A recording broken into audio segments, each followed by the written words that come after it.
Welcome to the Carpet Cleaning Success Podcast. AI Marketing Experts is your backstage pass to the future of marketing. Hosted by a powerhouse crew of AI-savvy entrepreneurs, including John Clendenning, this weekly show unpacks the tools, trends, and real-world applications of artificial intelligence in digital marketing. Brad Kilgore here with America's Best Shops, and we are the AI Marketing Experts. We're super stoked to be here again for our 25th, 26th episode. We're here pretty much every Friday, except for when holidays get in the way. And we want to give you as much juicy information and geek out on AI to help your business cut through all the stuff that's coming your way. So be sure to like, share, subscribe, whether you're on YouTube or on the podcast channels, and tell your friends. Tell everybody about us because we want to help as many businesses as we can. So with that, we're going to kind of go ahead and jump right into our episode today. I've got my associates here who are amazingly smart, smarter than I am, I'll admit. And we're going to touch on some of the latest and greatest things today that are coming across our desk. There's so many things happening right now with, I see a lot with Gemini 3, since that's come out a couple weeks ago, and so many other pieces of how AI fits into your business. So we're going to touch on a few different things, but who would like to jump in right now? I'll kick it off. Just some of the things that we're noticing. As you know, we all work with small businesses and business owners and local businesses and stuff like that.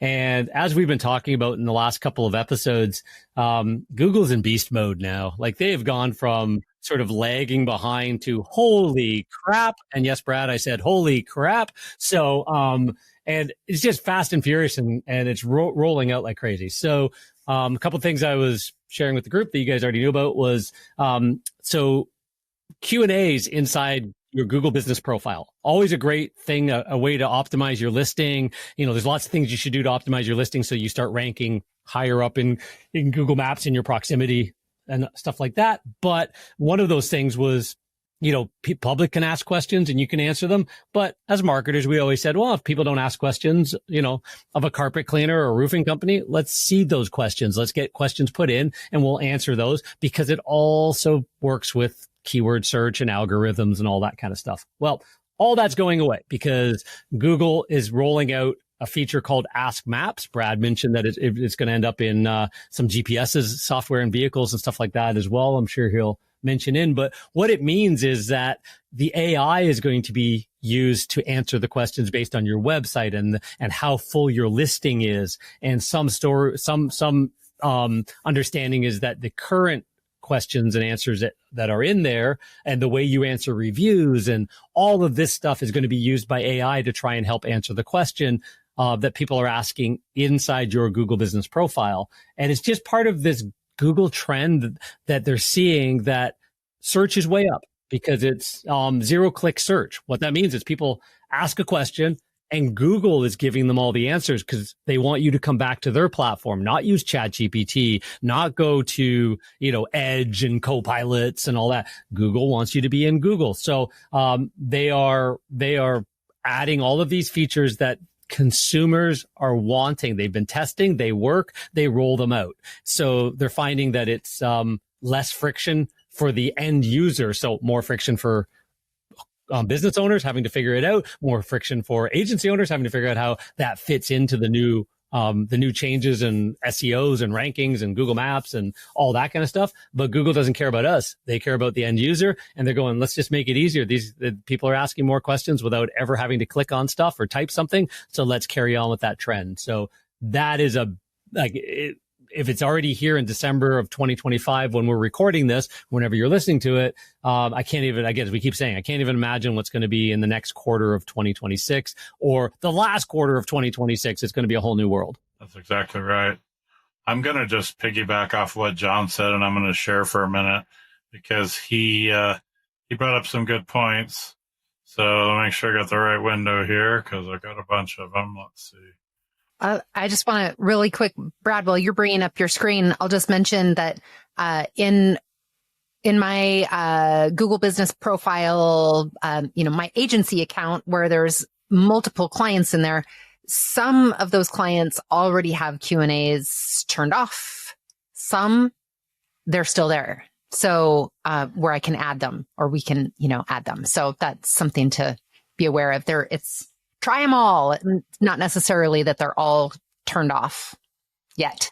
And if they're still open, go fill them out. Go to ChatGPT. Ask and people also ask questions. Anywhere you can think of the questions people ask. And if it's still on when you're watching this or listening to this, go in there and fill out as many as you can, because Google tends to keep background data and use it in future iterations and stuff like that. There's a whole thing called cloud stacking and Google stacking, but you feed the beast, give it more information anywhere you can.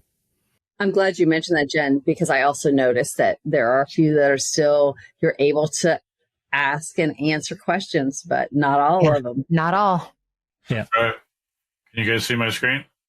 Yep. We can. Yes. Okay, so John mentioned a couple things. So one thing that's important is you continue to, if FAQs are going away in your Google Business Profile or they're shifting, make sure that you or your agency working on a plan to have FAQs in your content and on your website. What I was going to point out here is this is kind of what we're normally see when we're looking at a search for a local business. But what's kind of shifted now is if when I went to Google, there was the option to go to AI mode. But if I just go to it now, it's completely different than it was like 2 weeks ago. So it's thinking, it's searching, right? It's telling me right away that I have several options, right? It's also showing me websites over here. It's also now showing me maps, right? Top rated shops. So within here, it's showing me maps, their ratings. This wasn't here a couple weeks ago. And then more information down here, but this is pretty much all maps. So I can see. And lots of bulleted information. Look at that. Like there's a lot more than just the listing and the reviews too. Right. There's a lot of information here. I mean, like this one, it's got quite a bit. And then if I were to drill into any of them, it's going to go deeper. But then over here, it's also showing me websites, right? Yeah. So this is completely different than what we're used to dealing with. The other thing, and since I'm in an incognito window and I'm not signed in, there's also a new feature that's not going to show up on this one, and maybe someone else could share. Laura probably has it. There's another little link up here normally that will say go to Open Gemini right into your browser. So I'm going to stop sharing. And if someone else wants to show that one, do you remember that one, Laura, where basically it's got the little bubble up there in your browser? Absolutely. Let me go ahead and share my screen. And while you're sharing, like, a couple of the points is like, so where is Google getting this information from to answer the questions for you? Where is good? And Brad touched on, I just want to put a pin in it for everybody because in case it glossed over. Your website and the content on your website and the coding and the FAQ schema and all the updates and the authority and all of those signals are more important now than ever before. The local search ranking factors report. It's an annual report by the world's top SEO companies. Darren Shaw from Whitespark interviews all of them every single year and puts together this report. The shift is insane. Like what's going on right now between maps, organic, so your website, the Google Maps that Brad showed, organic below it, and now AI search, and how different, like citations are less valuable in maps than they used to be. They're the second or third highest in AI search. AI is using citations, qualified citations, as a big part of the ranking factor. It's using the website as the most important ranking factor, it states. So, and data and stuff like that. So yeah, if you're trying to go it alone, you got a lot of studying to do. If you're not going alone, make sure you find a competent agency that is on top of this, because it is a really, really massively changing landscape right now. Right. Before Laura does show and tell, I'm just going to touch on what John means by citations is all the local directories. And there's a lot of them now, and there's more and more now that you can get on that are connected to the AI LLMs. There's ones you can get on now because all your new cars have systems built right into them where you're talking to your car. So there's all the different ones you can get on now for Kia, for Fiat, for Mercedes, for all these different things. And what we're hearing now is Gemini 3 is now rolling into Android Auto, which basically gives you another level of talking to your car while you're driving. Hey, I wanted to stop and find a local roofer, or I'm not stopping. I'm driving and I want to go. I don't know if a roofer is a great example, but I'm driving and I want to find a pet store nearby. And can you tell me the best pet stores in the top and 10-mile radius? And so you're now talking to the AI in your car through Gemini, and it's easily saying, oh, well, yeah, here's 5 that I recommend. You go, oh, well, I really love Doberman pinchers. Do any of these help with Dobermans? And I go, oh, yeah, well, you want to go to Tommy's pet store because he is the Doberman expert. Okay, perfect. And by the way, I need to stop and get a coffee on the way. Is there a good coffee place? Oh, yeah, sure. I'll map that in. This is all what's happening now, where you're going to be talking to your car in conversation mode. And so it's all shifting quickly. So these are where your business stuff, you want to really be on top of this.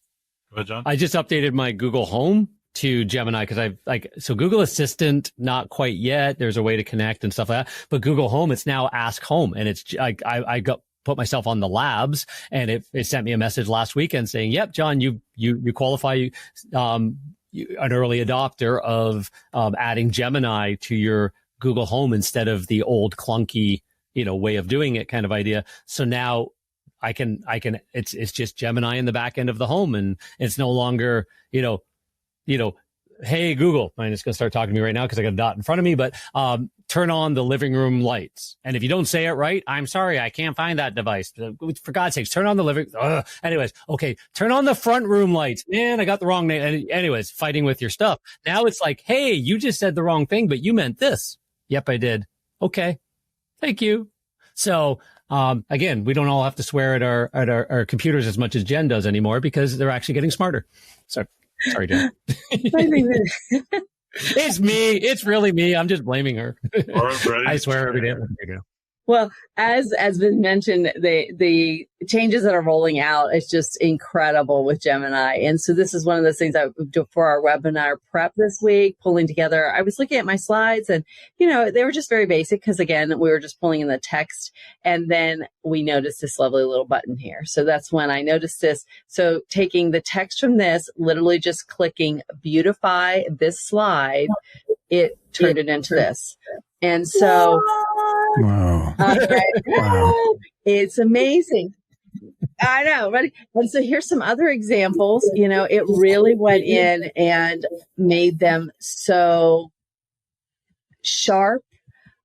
So even with my agenda, it went from, it was a great, easy to read to a powerful, we're going to remember it agenda slide, because again, just clicking the Beautify this slide. Of course, it's not 100%, but it did make life easier. It does take a little bit of time, and it will not take into consideration really my brand colors. It kind of thought about it, but there's no place to really edit those. It is a set image. So when my logo might have taken a few extra stretches, it was a little interesting as to what it was taking liberty to do to my logo. It was like, okay, wait a minute here. Let me think about this. So some of the slides I had to say, nope, try it again. But basically, once you hit that Beautify, it thinks about it, takes about 1 minute to 5 minutes per slide, depending on the information there. And then it'll give you the option to insert it as a separate slide. So again, just something to keep in mind. Now, if you go through Nano Banana and load up your, so I just loaded up my outline for my slides, gave me an amazing presentation in code. And right now, yes, you can go ahead and open up slides, say, create a new deck, drop in the code, but I was getting error after error after error. So was not enjoying that.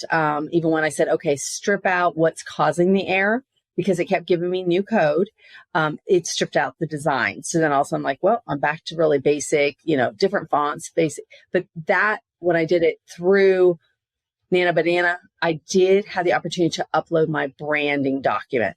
So it did have my fonts and everything. So it did stay true to my fonts, my colors, did not stay true to my logo. So for what Brad was saying, this is the Gemini button up here at the top. And that's what, if I want to summarize what I'm looking at, if I want it to go into depth, can you see it or not? No, I don't. No. Okay. Maybe just go back. Maybe you're showing a window and not a browser. I will. Yeah, let's see here. Let me share again. Makes you wonder, though, where this is all going, because what Laura's talking about is Google Slides, which is obviously in the Google ecosphere, which is Gemini. So, you know, you think about where NotebookLM is going with its presentations, and now this and all these other pieces. It's like, you know, it's just going to all continue to just live together and grow. Yeah. And I was going to say, even though that slide upgrade that you've got, now you do the presentation, and now with those much better graphics done that easily. Again, this is a early stage. It's only going to get better from here.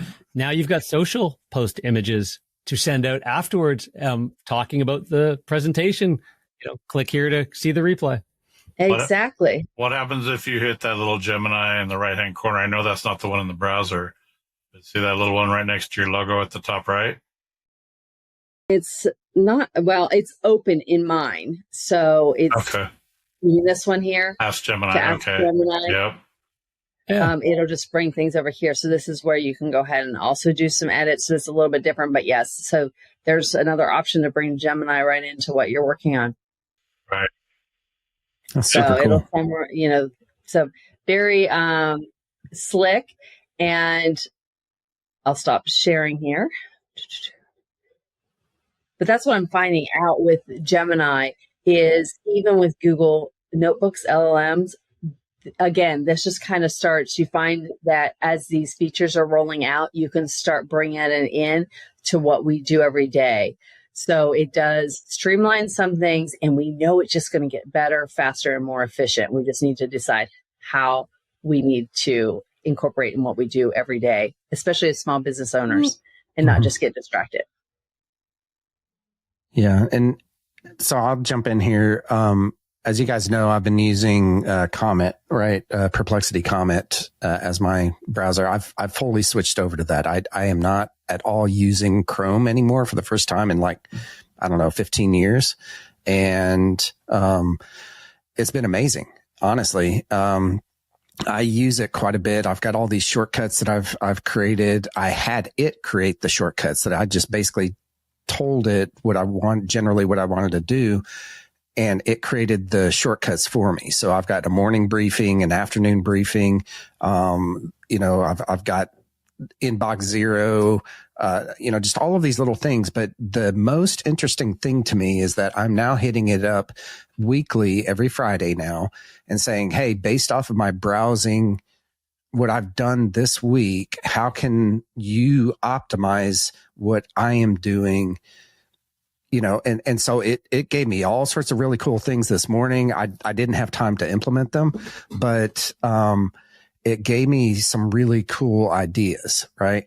And so I think agentic browsing, honestly, is going to be the big, once people really understand what it truly is, that's going to be the biggest jump here, next big jump, whatever, And I think that once people start using an assistant in their browser, and it's telling them, hey, I can help you optimize this, or this in what I see as your workflows. Like it was talking all sorts of really cool things like automating all of these things in ClickUp for me. And automatically adding. So for instance, every time that I get off of a meeting, because as you know, I use Read AI for all of my meetings, and all of those have been, for the past year at this point have been going into an Airtable, right? So that I can have a future me down the road, right? Well, the cool thing is that it now said, well, what if we automate your Read AI to automatically add into your ClickUp tasks and automatically assign that out. So you don't have to go and do it manually. I'm like, that's a great idea, I want that. I know, right? You don't have to take notes anymore at all, right? You don't have to remember the to-do items any action items. You could just completely automate that. So Chris, as we have small business owners that don't have as much time to learn AI as we do, I mean, we're busy enough, but yet, so talk to the small business owner that's listening or watching this to say, how can they take that first step? So Comment, you can lean into talking about Comment as the browser they would download. But what would be that first step so they can feel like they've moved forward versus just have a process that started that never went from A to Z? I think the biggest part really, and the easiest thing, and this is what I told my wife, right? She's a principal and super busy and all that kind of stuff, is just take one tiny step, right? Start using it. And then once you start using it, you're going to come up with ideas. And then now you can bounce those ideas off of someone else, right? That's super smart. So imagine if you had the smartest person in the entire world at your disposal that you could ask any millions of questions that you wanted to. Well, you do now. You have it in your phone. You have it on your computer. Shoot, your watch probably. I haven't tried that yet to have Claude on my watch, but I'm sure it's there.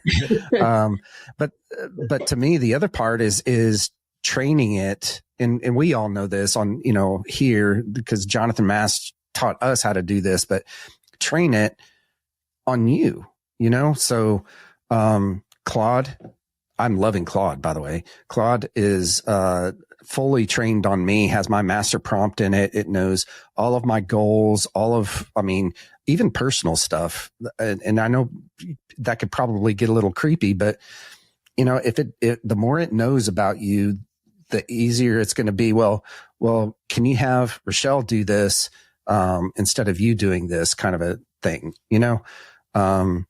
and Perplexity is the same thing. You could do a master prompt inside of Perplexity, which I do. And so therefore my browser now knows absolutely everything I want it to know about me, right? My businesses, my employees, their Colby scores, just everything that I could possibly train it on. It's there at my disposal so that at any point I ask it anything, it can come up with it. So nice. Now here's another cool thing. Sorry. Well, here's another cool thing. Okay. You go. Right, sorry, I'm talking too much. No. I was going to ask you a question. I wasn't. Okay. No. So I was just going to say one cool thing and that you can do here is, and that I did literally this morning. I needed to create a master checklist, right? I'm finding too many things in my agency that are just slipping and stuff like that. So I'm trying to come up with a way to check everything, right? From a COO standpoint, right? At a higher level. Well, I had it go into ClickUp and go into one of our templates for one of our programs. And I said, create a master checklist out of all of the tasks and subtasks and subtasks based off of here. It created me this list that I just simply now put into a Google Sheet, that it can of course access, and it actually created the Google Sheet for me, which is cool. But it literally went into every task inside of ClickUp under our master template that we have for one of our programs and created this master checklist for me. That's awesome. Yeah. Nice. So quick question, or I will forget. You mentioned that Comment, using Perplexity Comment, that browser, that it knows everything like about, you, the business, your team members, including their Colby scores. To me, I think Comment is search because it's a browser. And so then how do you make sure that it's differentiating between when you want to know something about like your when you want it to be a contained search versus a global search? Yeah. How do you train it? Yeah. Yeah. So that's a good question.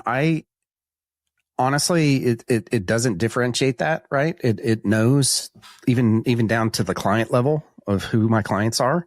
And so I can just say, hey, ABC Roofing over here said that this happened or blah, blah, blah, whatever it is. And it can go out and get the true things, that goes along with it. honestly, I've been kind of going back to Google periodically when I need to clean search. What? Right? No, I thought you were all in. Well, no. I'm not using Chrome. I'm using still In inside Comment, of Perplexity. but like Google.com. Yeah. Okay, Yeah. I see. So I get it. Yep. You Yeah. are still going to Google in that, but okay, that makes sense to me. So you can use Yeah. a ton of Google features, even if you're in Perplexity Comment browser. So you Right, can be right. logged into your Google ecosphere there. That way you clean your inbox and okay, gotcha. Yeah. Yeah, Comment browser is a Chromium browser, so it's the open source free Chrome. There's Brave is a browser for the crypto world, and it's a Chromium browser as well. So it is still Chrome, and it does import really, really easily all of your bookmarks and contacts and setups, and it also uses all the same extensions at the top. If you've got all those, it's the same world. I knew it was Chromium, but that's cool that you can still use all your extensions.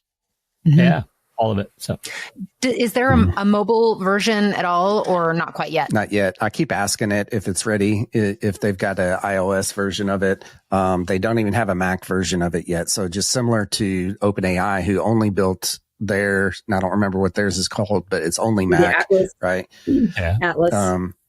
But and now coming full circle, I think coming back to the whole Google ecosphere thing and them dominating right now in AI, I think, and this is my crystal ball prediction, is that in 2026, they're going to have Gemini be that assistant. I mean, it's already built into Chrome. It's already built into your account. It's most likely going to happen, right? Google's going to say, no, we're not going to let, Chrome slip to these other jokers over here. Right. And we're a multi-billion-dollar company. Let's figure this out. So my prediction, probably Q1, Q2, they're going to come out with their own agentic version of Chrome, right? That you can use and do all the same stuff that I'm doing right now inside of Perplexity. So right. I know I did hear Comment. I know that Google Workspace has rolled out a bunch of new things with agents within that. So if you have Google Workspace for your business, you're going to be seeing more and more features there. But like what you were saying, Chris, I mean, it's right now, you know, some of the news lately is like OpenAI is just like in red mode because they're like, oh my gosh, we need to up our game because Gemini and Google are just knocking it out of the park. So it's been a race and it's been a contest for quite some time. So who knows where it's headed, going forward. And one little patch right now, because I think Chrome is obviously, we know Chrome is going to have a agent like Comet. It's going to bring Gemini in there. Right now, if you've got Manus, so we've talked about Manus before. It's sort of it's a really cool AI that builds code and all kinds of other, like all stuff like that. Like it's a different style, but it actually has a Chrome extension to turn your Chrome browser into a agentic browser. Right. So it's just an extension. And on any given page, you can just turn it on, or you can keep it on all the time. And it basically is it's the way of, instead of Manus creating their own browser, they basically, why don't we just create a Chrome extension, use it there. And as long as you just log into your account, you set it up, and it uses your Manus tokens and stuff like that to be your agent in the corner. Right. Yeah. Yeah. And I think that, it's still surprising to me that the really big guys, Apple and Microsoft, are so far behind in the AI world right now. My business partner is all Microsoft. He is he used to sell the Microsoft stuff to, as an IT company, to small businesses and stuff like that. So he's been a Microsoft guy for a really, really long time. And he talks to me about Copilot and stuff like that. And I'm like, it's still just, I try it every once in a while, and it's just, it's gotten a little bit better, but there's no way to train it. There's no way to have it know about you, which I think is the biggest part of like Claude and Perplexity, and even Gemini has a way to train it. OpenAI is a little bit more limited these days, in my opinion, but it just, the big guys, the really big guys that have been, it just boggles my mind that they are so far behind in the AI race right now. Yeah. It just, And I don't understand it. Yeah. I know in my world, in, my clients and the circles that I am in, Copilot is huge because of the closed circuit, and that's where they have been given permission to play. And so if you are a small business owner and that is the position you have, it's okay to, at least it gives you some insight as to what you are capable of doing, and that security does matter. And so we completely understand that that's the play or sandbox that you're playing in right now. But just know that if you get the opportunity, there's other things out there and you can do so much more, because that's what I think, that they're a little bit limited, like you said, or maybe disappointed or, like deflated that, wow, that really wasn't as excited as I thought it would be. To your point, that's what they have to do. So that's what was really surprising to me. I was like, oh, okay. So I have to remember what they are seeing, and it's very limited. Yeah. I have a good buddy of mine that works in auto parts. He's a project manager in an auto parts large multinational. And I was talking to him about podcast and the work we do in the agency and stuff like that. He goes like, you mean like Copilot? Because they're on Microsoft SharePoint. They have Microsoft Teams. They have Microsoft Copilot. And I go, oh, heavens, no.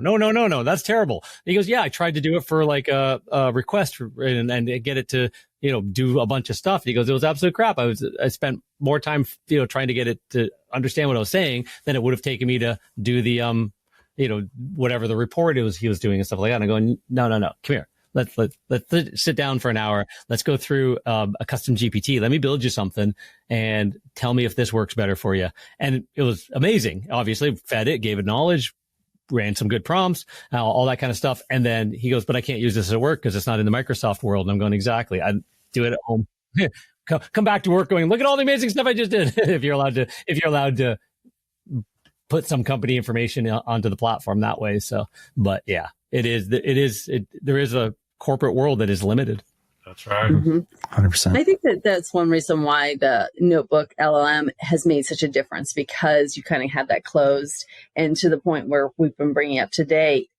I even have loaded in my SOPs, and so that any team members, any contractors, vendors that we work with that we need, we can give specific information and let them search our knowledge base, and it's fed, it's trained by us. And so therefore the LLMs or the Google Notebook allows, I think I got a lot of things there just twisted around, but the Google Notebook LMs, they allow a lot of information to be presented in a clean fashion that a lot of us, versus it's on my laptop, somebody else's laptop in our business, it allows that to be in one place for people to search, use, and be efficient.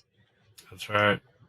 Well, as we get closer to the end of our episode, does anybody have any burning desires to share? I think I'll mention that because we're watching Google surge ahead from behind, jump ahead.